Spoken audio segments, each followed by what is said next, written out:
What's going on? Tremaine, Mr. Hard Pivot, and I'm back again, guys. As you can see on the screen, let's talk about like, sharing, and subscribing to the channel. So if you've been here, this is your first time, then please, drop a comment in the comment section about where you are from, who you are, what you have going on, and then maybe we can create some synergy. Those that follow me know I love synergy, right? So drop it in the comment sections where you are, just to see how far my reach is going nowadays. But as we get right into it today, I want to talk about the warning signs that a recession is here or near, right? And I'm going to say that again, guys. Warning signs that a recession is here, because it's for some people, and for a lot of people, it's already here. And for the majority of people, I'm imagining it's near, right? So I just want to talk about some of those warning signs in case you are, I know the world has kind of tried to relax a little bit, and people are kind of going out and traveling and doing things, even though we're still like in a post-pandemic state. Uh, so that allows for a lot of people to miss a lot of things that's going on in this world, a lot of things that's going on around them. If you hear a lot of scholars and a lot of people in the financial world and on the internet, a lot of social media personalities, they talk about in the last couple of years that there was it's been a great transfer of wealth, right? And for those that follow that, truly believe that wealth is being transferred. Because one thing we do know, guys, right? Wealth and money is never lost. It is simply transferred. So just wanted to just bring to your attention just a few warning signs that a recession is either here or it's on the way, right? So we don't miss these things, because it's important that we start paying attention to these things so we don't miss these things. All right, and I've got some notes today, guys. I wanted to make sure I covered this the way I wanted to cover it today. Um, I want to talk a little bit about layoffs, talk a little bit about credit card debt rising, talk a little bit about the stock market, because the stock market absolutely is tied to this the whole economic system in the world for the most part. Talk about some things that CEOs are talking about. All right, uh, starting off with businesses. So businesses now, believe it or not, are seeing slower growth. So with that being said, they're going to start slowly laying off. Not going to start. A lot of companies have started slowly laying off because they're seeing, slower growth. And slower growth means, people aren't buying the products and services as much as they were. So think about this. We have Netflix. What Netflix? They had some great growth over the last, I don't know, couple of years. You remember when Netflix was like $7.99, and now it's, I don't know, 29.99 or something like that. So they had some substantial growth over the last few years, but now they're doing massive layoffs. Uh, we have Robinhood. Robinhood came on the scene, the great app for trading and buying and stock market and stuff like that. I think they're like laying off 9% of their workforce. Uh, Reef Technology, great big technology company, and they're laying off like 5% of their employees. Ford announced some layoffs. Carvana. If you don't know what Carvana is, it's like I don't know, a car lot that will deliver cars to you, right? You buy a car online, they'll deliver it to your doorstep, like Uber the Uber to you, right? So they laid off like 12% of their workforce, guys. 12%. So that's a lot, right? So when you add that, so now businesses are doing that. So now layoffs are just happening more and more and more. Now, even though the country is adding jobs, businesses are doing more layoffs. That's just a sign. Now, these are just signs. These are just warning signs, right? Let's just kind of go right through them. Well, let me add the real estate market. So, and a lot of this people don't add the real estate market because for the longest time it's been a seller's market. The market was hot. You ask any realtor friend that anybody that's a wholesaler, fix and flipper, it was speaking from experience, it was a hot market for fix and flippers. You were selling at the top of the market after repair values were peak, so it was awesome. Now this is slowly turning into a buyer's market. So anytime the temperature of the real estate market starts to slow down and becomes a buyer's market, that's an indication of something. Now, that in itself would be an indication of a recession, but these things that I'm going to talk about combined are an indication of impending recession, if not already there. So think about like Wells Fargo. Wells Fargo, one of the biggest banks still for mortgages and stuff like that. They're laying off in their mortgage division because, like I said, the seller's market is cooling down, it's slowing down, it's becoming a buyer's market again, right? So, and I mean cash, and that's the difference. Now, I'm not saying people that are going to get loans and conventional loans and stuff like that. I'm talking about cash buyers. It's becoming a cash buyers market. So that's one of the keys that play into this, into these signs that a recession is on the way. Uh, Even places like Facebook, who's always hiring, or Meta, whatever they call themselves now, who's always and consistently hiring. I don't know what they're called, data processors, or just people that work on the computer. They were always, under any circumstance, condition, hiring. They've even put a freeze on hiring. So that's a sign that some other stuff is going on, right? So yeah, that's pretty unusual for Meta to do that, Facebook to do that.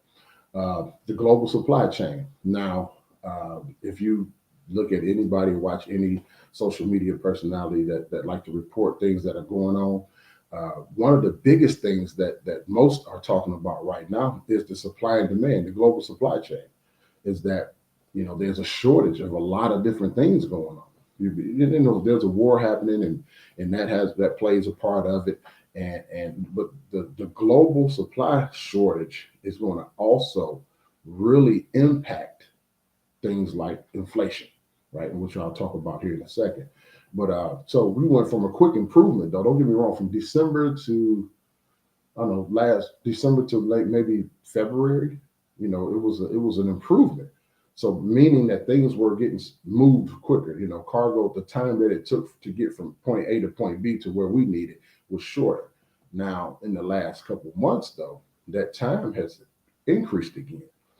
And not only has it increased, not only are there big time delays from us getting stuff imported to us, a lot of things aren't even getting imported to us anymore for right now for various reasons. So again, remember, we're just talking about a bunch of warning signs. When all these things become like the perfect storm, it creates a recession. Just like we had the recession of '08, or no, '07, '08, real estate market. It wasn't just real estate. It was all of the other elements involved as well that created that perfect storm, to create that market crash, recession, et cetera, et cetera. So global supply chain is huge when it comes to a market, marker for impending recession. Um, Talk about the stock market. Stock market is tied to the global economy. So when the stock market, there's ebbs and flows in everything, in life, in finances, in general, right? But the stock market is keenly tied into how this country goes, up or down. And the stock market has been down all across the board. And I mean, the NASDAQ is predicting that it's going to fall like 75% this summer. Like, that's huge. I think, the last crash, I think it was 70% or something like that, 74%, something like that. But they're predicting a 75% fall this summer. So that is just a big sign of things to come. Corporations. Let's talk about corporations like Target, Walmart's. They have been issuing. They have been issuing like just warnings to their investors, about an impending recession. Due to less spending because of inflation. A lot of people aren't going into the stores because of the raised prices of the stuff in the stores, the products in the stores, because of the amount of gas it takes to get to the stores. Yeah, so that creates less spending. So Walmart, they're issuing warnings like, hey, we think something else is on the rise, and they're looking at all of these other predictors as well, not just their sales, right? Because their lack of sales could be due to 100 different things, but they're also looking. They also have professionals and experts that look at all the other predictors as well, and they're sending out impending warnings. So that means they're kind of coming to the same conclusion that most of us are that are paying attention. Uh, and they do this study where they ask this question amongst CEOs when they want answers, right? And the question that was asked recently is, do you think we will be heading to a recession? Do you think that we're already in a recession? If so, how soon? And that question was answered a lot of different ways, but the key that what I got out of the answer was this: is that it said 60% of the CEOs agreed that the economy will worsen in the next few months. For those that don't know what few mean, it typically means three, but give or take, right? What I got out of that is the key is that 60% of the CEOs agreed that the economy will worsen in the next few months.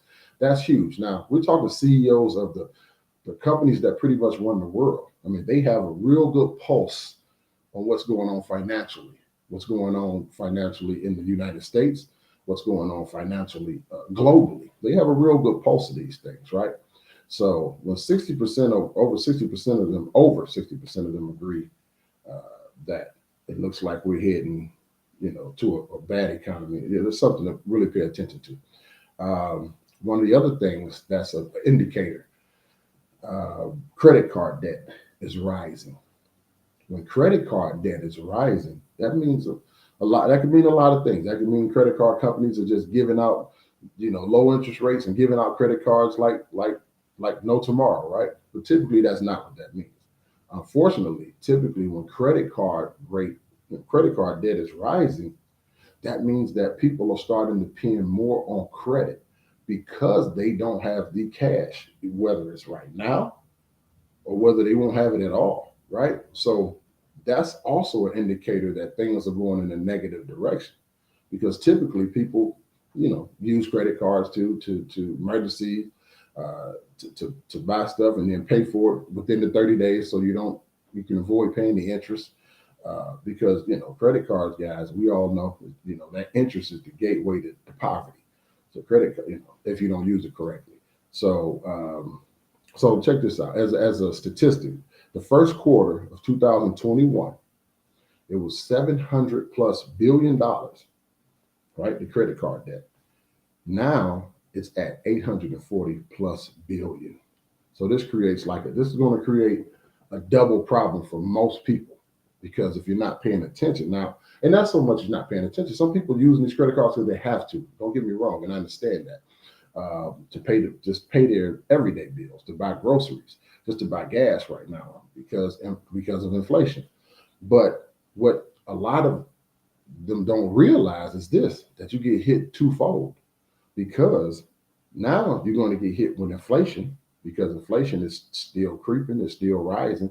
And according to 60% of the CEOs across this country and a lot of financial analysts, inflation is going to go up even more. So now you're using credit cards, not spending money, not because a lot of people do it just to hoard cash. They think keeping cash just sitting is the best thing to do. But that's what we've been taught. So inflation is going to hit you, plus interest, because interest rates are going to rise. So you're using this credit card at a certain interest rate, and maybe you're okay with paying that at a certain interest rate. But what if things go wrong and now you can't pay? So now you're going to get hit with this higher interest rate and inflation, and this is going to create a whirlpool of trouble, right? So that's another indicator when something's going on. So all these things together are just massive. But credit card debt is rising, and you can check these numbers out for yourself. America's GDP, right? That's a big indicator of what's going on in this country. Now, it's usually one of the main indicators of recession, right? I think the numbers, if the GDP is negative for 2 quarters in a row, I think they say that technically defines we are in a recession. Literally, they use that as a gauge for recession. So that alone is a technical gauge for recession. Now, here's what's going on with that. All right, it was negative for the first quarter, this last quarter. I think it was 1.4%. It was negative 1.4% last quarter, right? Now, the new numbers haven't came out yet, but if it's negative this next quarter, which is April, May, and June, then by definition, we'll be in a recession. So literally, And remember, what did those 60% of CEOs agree to? That in the next few months, you remember they have a pulse for this. They know what the GDP is. They know how it's aggregated, so to speak. Uh, yeah, we, by definition, we'll be in a recession. It is negative in this next review. So this next one, guys, is truly important. So I want you to follow me. This next indicator is important. All right. And it's talking about the declining of real income. This is important. The declining of real income. Now, if you follow me, on my social media sites and all this other stuff, then you know what I mean by the silent income killer. You will know what I mean by the silent income killer. Now, on average, Americans that are getting pay raises are around 5%, right? If you're fortunate and blessed enough to be getting a pay raise because your employer is trying to help you offset inflation, then God bless you. That's awesome. But on average, those that are getting these pays are about 5%, right?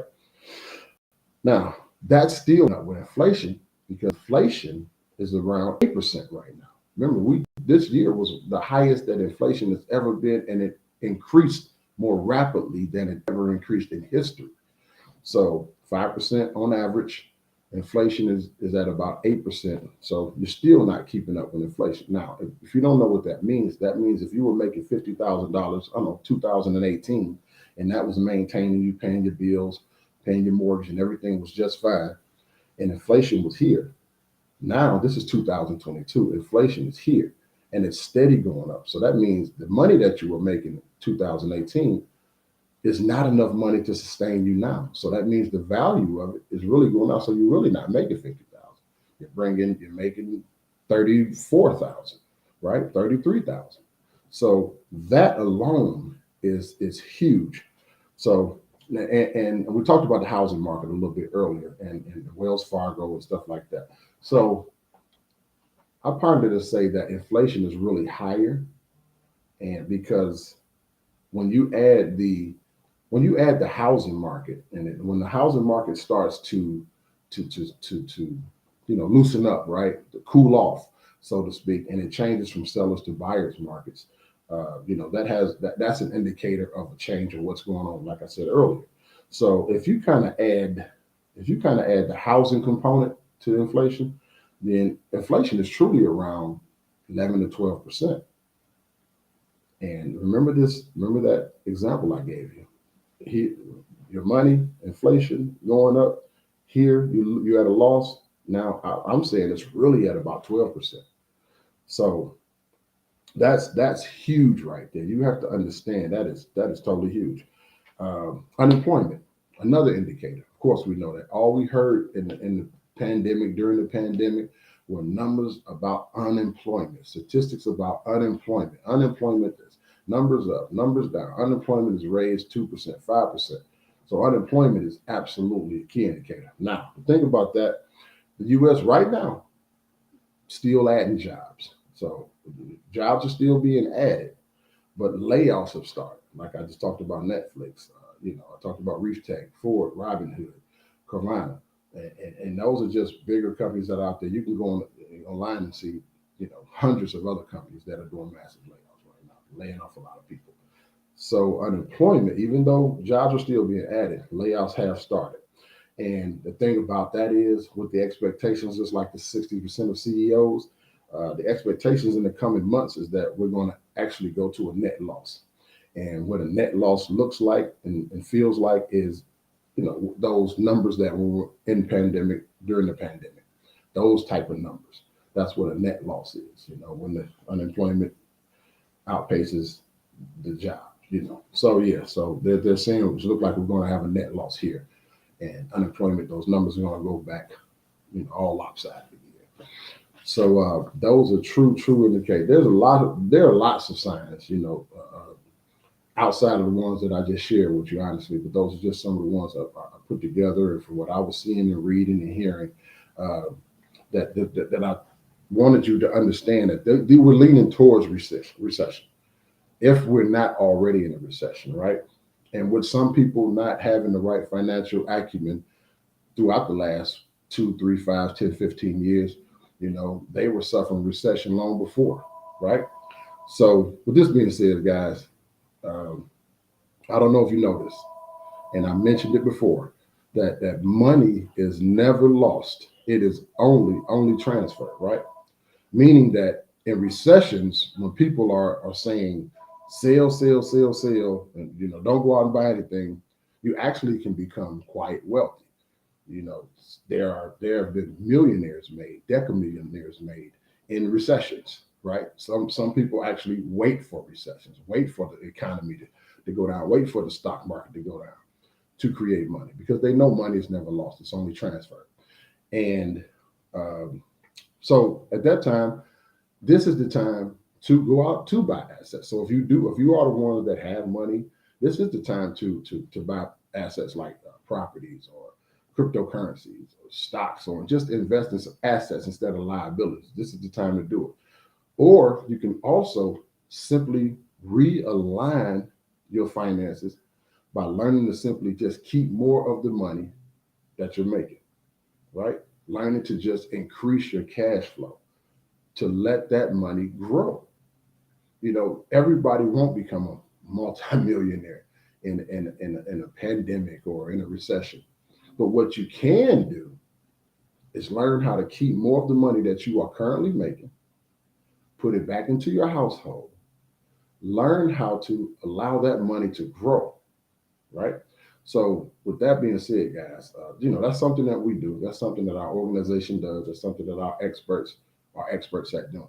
So, if you like more information on how to increase your cash flow and your assets in any situation in any economy, and as you can see, guys. Oh, let me put that on the board for you. Let me see. Text recession proof, right? Text recession proof to 216-285-0569 and just become a part of the organization. We'll show you how to increase your cash flow, improve your finances, increase your assets in any, any, any, any type of financial situation. All right, guys. So with that being said, if you have not liked, shared, subscribed, this is your first time, like I said before, please leave a comment. Let me know where you checking me out from. And like I always say, guys, before I get out here, I don't know most of you, but I believe in you. So why don't you?